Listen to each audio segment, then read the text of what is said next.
we look at it in the long run, his vision of what this new university would accomplish in creating, I guess, a cadre of new leaders for the next generation.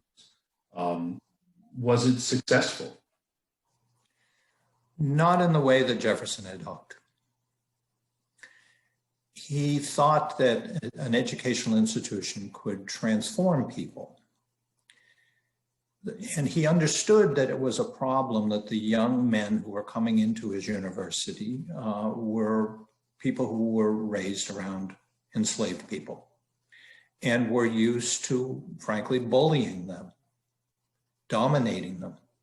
He has very eloquent passages about how slavery is a school for tyranny, and that boys growing up in these planter families see what their fathers do and very quickly copy the behaviors, the anger at any kind of frustration or any sign of not doing work the way you want it done as fast as you want it done, or just plain bullying to show your control. And so Jefferson understood that these boys, they're going off to college when they're 15, 16, 17 years old, that these boys cannot stand any restraint.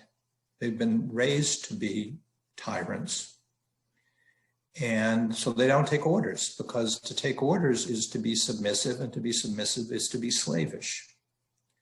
So, and they're bred to have this very prickly sense of honor, where anything that seems remotely like an insult, you must demand an apology or some other form of satisfaction. And if you don't get it, then you challenge the person to a duel. So you've got 14, 15-year-olds, 16-year-olds feeling that they're entitled to challenge other 15, 16, 17-year-old boys to duels over their honor.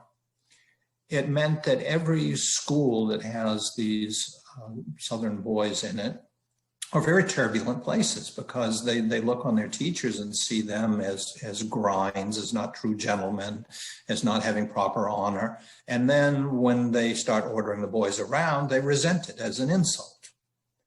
So that there was no public education.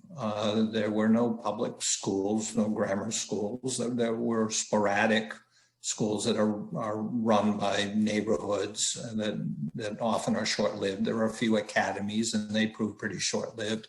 And so these boys are bouncing around between these schools, and Jefferson thinks if we can send them off to a college, a proper college, that will provide the structure they need and will tame them.